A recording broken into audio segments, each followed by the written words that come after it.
interrupt this program to bring you the following special report from 7 News. For the interruption, but we want to bring you breaking news about the High Park fire that is exploding in the mountains west of Fort Collins. This is video from Air Tracker 7. This was from yesterday, and our helicopter is lifting off again in just a few minutes. Right now, we know the fire has burned at least 14,000 acres. It is 0% contained. 18 structures either burned or destroyed. A number of people still unaccounted for as evacuations continue to be the top priority today. We are waiting on an update from Larimer County authorities on the firefight, and it looks like they're beginning that right now, so let's listen in. The current acreage is estimated at 14,000 plus acres, so a very large fire. The containment is still at 0%, though our crews are working very aggressively on the fire. Structure protection is also the focus. I will emphasize that the 14,000 acre estimate is an estimate at this point, and within that perimeter there are lots of unburned areas. The fires burn pretty spotty because it moves so rapidly through the area. The containment goals are to keep it north of the Buckhorn Road, east of Pingree Park Road, south of Highway 14, and west of the Boyd Gulch Redstone Canyon area. So hopefully we contain it well within some of those boundaries, but that's where we're at this point. With that, I'm just going to open it up to any questions that you may have. Any more on that possible fatality? No, yeah, we're still investigating the concerns about whether everybody was able to get out of the evacuation area. We occasionally have some folks that don't have phones or refuse to evacuate, and we're looking into if there's any issues with that or concerns, and continue to investigate. So no additional details on that at this point. 9 News, Nick, received a phone call from a couple of parents, and they are telling us that their son and 3 other people were parked by the Gray Rock parking area, and they were going to camp overnight on Saturday. And the parents got a knock on the door at 1 o'clock in the morning saying, "Hey, we found your son's car, but we don't know where he is." Can you tell us anything about that?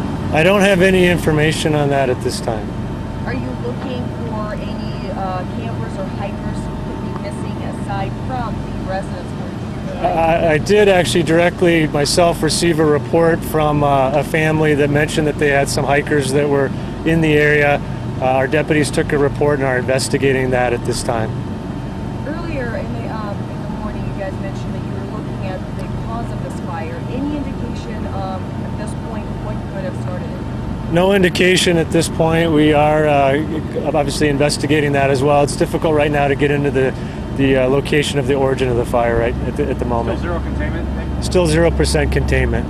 Can you talk about the weather conditions right now? It's quite cooler than yesterday, but it's still windy, so it's probably, the cooling is helping you, but the wind may not so much. Yeah, I could talk a little bit about the weather. The cooler weather, as we reported earlier, really primarily is helping with firefighter comfort. They're working in very steep terrain, difficult conditions, hauling in lots of gear. It's not a huge factor in the fire behavior itself, but it does help with the resources on the scene. And then if I can find it here, we were predicting 15 to 25 mile an hour wind gusts with some gusts up to 40 miles an hour, generally out of the northwest all day long. Right now it's a little calmer, so that is helpful. And I'm confident our folks are making some gains today as we speak. The 18,000 acreage number we reported earlier today was from last night, so the 14,000 is current estimates from operations in the field right now. And what we'll do is over the night, hopefully get some planes up with infrared and be able to do a more accurate map and report new figures tomorrow. Can you talk about the number of structures damaged or destroyed? Yeah, earlier today I was able to confirm that 18 structures have been damaged or destroyed. Structures doesn't necessarily mean that it's a residence, but could be outbuildings, etc. We have to spend some time looking at the situation and determining what exactly was impacted by the fire. And I completely understand that this is very early on and it could be a guessing game, but do you have any idea whatsoever when you might have any sort of containment? I don't want to, they're working on that as we speak, so I'm hoping we have some increased containment figures by tomorrow, but I can't say for certain. Can you talk about the plan for the firefight today?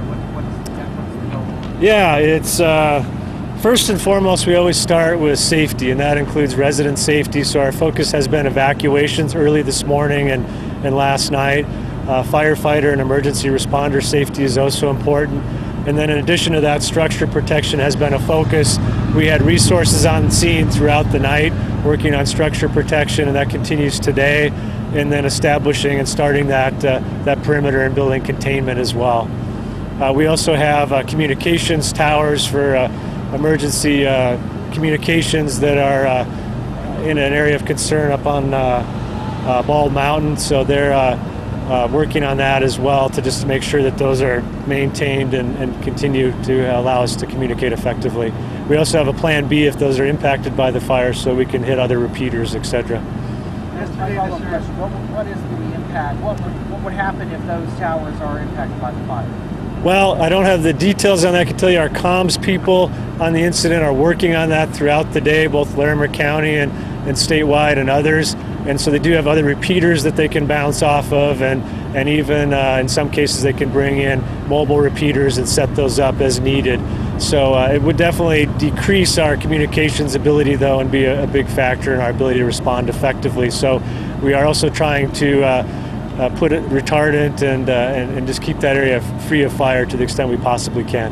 That being said, are you concerned at all that residents are not getting their information as quickly as they should be? Are you concerned about that at all? I'm not aware of any concerns along those lines in terms of getting information out to residents. We do have a staffed resident information line, 970-498-5500. All the information that we share with the media goes out on that immediately as well. Our website, larimersheriff.org, and then the INCI web website is also updated with fire. Obviously, when you have night conditions and an emergency situation, information trails the incident, so it's not instant. It takes time to determine where exactly the fire is, to complete evacuations and accomplish those objectives. And then it's going to take us some time to determine, with the 18 structures that we've indicated so far have been damaged or destroyed, what exactly those are, who those belong to, etc. So I'm sure residents who've been displaced are frustrated, concerned, and we have a lot of sympathy for them. We are working as quickly as we can to determine which structures were damaged and get that information out to those specific residents first and foremost. Yesterday, the sheriff said he had several disconcerting reports of missing people within the perimeter. Sounds like you whittled that down to one person. Well, I won't say just one person. I think there were some concerns with the timing, but generally there are some specific concerns related to potentially an individual and in a certain area of the fire. Can you relay any stories or circumstances in which somebody rode out the fire overnight or didn't get out and was trapped overnight? I don't have details on anybody who refused to evacuate, though I can tell you we've had a number of those. Our protocol in those cases is to note that and to move on. We do everything we can to encourage them to leave and try to do what we can to get them out of there. But we have had a few folks who've insisted on staying, and we've tried to deal with that. I will say that life safety is paramount in our minds and eyes, and we really encourage any residents in those areas to look at that first and foremost. Property can be replaced. I know it's a horrible thing to have home and other possessions destroyed, but a loss of life is just unacceptable. Can you talk about the number of people who've been evacuated or the number of homes, see if you have any of those numbers? I can speak to the number of notifications we've sent out to evacuate. We contacted early this morning, last night, etc., approximately 1,600 phone lines. That may or may not correspond to that number of homes, probably something less than that. Some homes up here actually don't have phones at all. Some are cabins and whatnot in remote areas. Others may have multiple phone lines. Some just rely on cell service. We can also send out emergency notifications to cell phones, but they have to be registered for that to work, and that is accomplished through the LETA911.org website. So any folks, residents that are in the area who want those notifications, we encourage them to utilize that resource very strongly. What are the messages going out on those to those 1,600? Are they different messages, same messages? It depends. Earlier in the day, yesterday, there was some pre-evacuation notifications. Whenever we can, we try to anticipate fire behavior and send those out well in advance, letting people simply know that there's a fire and to be prepared to evacuate so they have time to pack up and remove livestock, etc. In other cases, there were some very urgent evacuation notices that went out that required rapid evacuations. In those cases, our protocol is to have deputies and/or firefighters from our office and all the cooperating agencies go door to door whenever possible. And again, if somebody doesn't want to evacuate or is resistant to that, we note that and have to move on for their safety, the safety of our responders, and to continue to notifying other residents. But that's our protocol, so we have some redundancy in that. It's not foolproof. There are people who are difficult to reach or may not be home or may not be in an easily identifiable location. So we are concerned about that at this point. Any idea how many evacuations? You know how many families are around? I don't. It's impossible to know a number of evacuations. A number of the residents may be empty, unoccupied, and so we know how many notifications went out, but we don't know exactly how many people were directly impacted. You had a question over here? Oh, Pamela. How many doors you guys knocked on? I don't know the number of doors. They had a very systematic approach of knocking on. I mean, I witnessed some of it, and my guess is we missed very few, if any, doors, but there might have been a few in particularly the Old Flowers area where the fire moved in very, very quickly at that point early in the fire. And Nick, you had mentioned this morning that we were trying to get some replenishment, so get some of these firefighters who have been on 24/7 some break. Has that happened yet? They're working on that. We've moved to, we're very quickly going to be a type 1 incident actually as of tomorrow, which is the largest scale incident, the most complex type. That's due to the size of the fire and the multiple jurisdictions involved. And so that will bring in additional resources and coordination and money to continue to fight the fire. At this point, though, we've been getting resources from all over. You'll see trucks from other states at this point arriving here on scene. And our, as I mentioned earlier today, our heavy air tankers are actually based out of Canada. Are they flying, by the way? Is your air support flying at this point? It should be up today, yeah. We've got some Type 3 helicopters, a couple of those, Type 1 helicopters, which are the larger ones, and then the heavy air tankers out of Canada, and then the support aircraft that go along with that attack and lead aircraft. Do you expect the fire to grow? That's a difficult question. In terms of the fire size, our goal is to keep it contained. Obviously, we're still at 0% containment, so we hope it doesn't grow. But right now, it's not contained. It's still a dangerous situation, and we're continuing to monitor it on an ongoing basis. Nick, what area did the governor see? What part of the fire? Was there a certain part of the fire? I don't know what areas the governor toured. I was not a part of that, so I did briefly see him visit one of the evacuation centers that I was located at for a briefing that we were doing, but he just came in pretty informally at that point after the briefing. How high is your confidence that people who were willing to evacuate and wanted to get out may not have made it out, at least 100? I can't. I won't speculate on whether anybody didn't make it out at this point. We're still looking into that. We have a concern that could be the case, but no verification either way, and no assessment of likelihood or not. Nick, as far as the size of this fire, can you give us perspective where it ranks in the sizes of fires that we've had in the state? Where is it close to, say, the Haven, which was the largest? Yeah, I've got all that back in my office. I've been out in the fire for I'm not sure how long at this point, so I couldn't tell you all the detailed numbers, but certainly 14,000 plus acres is a very, very large wildfire. Acreage is one component of this. As important to us is the whole life safety component and the loss potentially of homes and the displacement of people. As far as I know, this is the largest displacement of homeowners that we've had, certainly in recent history in Larimer County. How difficult is it to communicate with residents because of cell phone coverage? It's really spotty up there. Are you guys relying on landlines only, or? Yeah, I can tell you that cell phones are difficult. We have a few satellite phones on the emergency responder side. If people are up there and only have cell phones and no landlines, that can make it very difficult, even if they register through the LEDA911.org system, for them to even receive a call. So certainly that's a concern. Radio traffic in terms of the emergency responders is also very difficult in this terrain. We do have areas where radio communications are limited, even with the systems we have in place at full capacity at this point. Yesterday, the sheriff said this was basically his worst nightmare come true, the worst nightmare for the county come true. Is it continuing along that trajectory today, or what's your plan holding up? You know, certainly it's concerning us to have such a large wildfire, residents displaced, and concerns about life safety and all those things. But I could tell you our personnel are working not only very hard, but very smart to get a handle on this thing. And so it's a coordinated effort. There's a lot of hard work going on. So in terms of that, I feel like, you know, we're doing what we need to do and working very hard to turn the corner on this thing. Did you go into specifics on your protection of Buckhorn Mountain?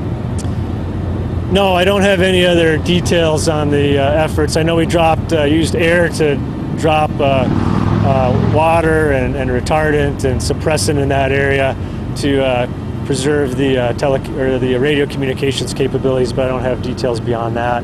And that started happening yesterday, late in the day, and you know, before nightfall. So you confirm that there might be one person missing. Have you heard anything upwards of 10? Any kind of larger number? I can't say any number of people that might be missing. We don't know for sure if anybody's missing. We just have concerns that that could be the case, and so we're looking into that and want to investigate that very thoroughly and make sure we've got our facts straight. So it's a concern that we have that we wanted to share and explain, but it takes a while to investigate that, to contact folks that might know of whereabouts of anybody that may be unaccounted for, to get on scene given it's a fire area. And so we're hoping for the best there, but we do have those concerns. But no, I can't say whether it be 1 or 10 or somewhere between there. Hopefully it's lower or no folks that are unaccounted for. We're just working to find that information. Do you anticipate that there will be more structures damaged today if the fire goes on? That I don't know. You know, again, we're working real hard on structure protection. That's one of the primary focuses, second only to life safety. So we hope that's not the case. And as the sheriff mentioned at the briefing earlier, there's been some heroic efforts already to not only get folks out in the evacuations, where we've had deputies with, you know, flames right in their area, and they're not even trained firefighters. They're out there going door to door, but also structure protection. There's been some, in one case we heard of a structure that was literally on fire that they were able to get out and protect that structure. It's largely still intact, and others where they've done excellent work to create defensible space and protect the structures. So that work continues today. We certainly hope to not have an increase in that. However, given the size of the fire area, some of it is just getting in there and getting more information and determining that there may be structures that were previously damaged or destroyed that aren't in that 18 that we're just unaware of. Though from what I've heard, that we feel that the 18 is pretty accurate at this point. Any worry that people are having difficulty getting out in the nature of this fire today? You know, other than the concerns I expressed earlier about whether everybody got out or chose to get out initially, and us still investigating that, I think people are able to get in and out. I know there still are issues with livestock and getting livestock out. We talked about the wolf sanctuary that's up in the Risk Canyon area, and they're still working, I think, to get some of the wolves that have been relocated to their out, and wish those folks all well with those efforts. Any other questions at this point? Number of firefighters? We have 250 approximately on the ground, plus about 15 engines, and then the air resources that we have up in the air, and then lots of support personnel. I don't know how many deputies and other responders that are assisting with various components of the fire operations. Anything else? The next. When is the next briefing? The next briefing will be at, let me double check that, or Christy, tell me if you know. I think it's 3 p.m. I believe, but let me just double check that.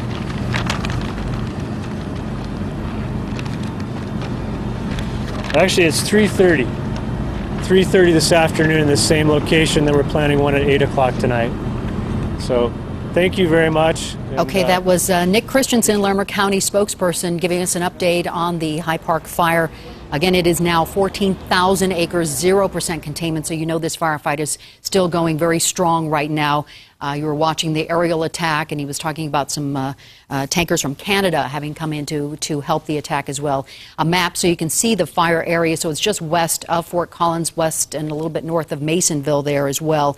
They've contacted 1,600 phone lines.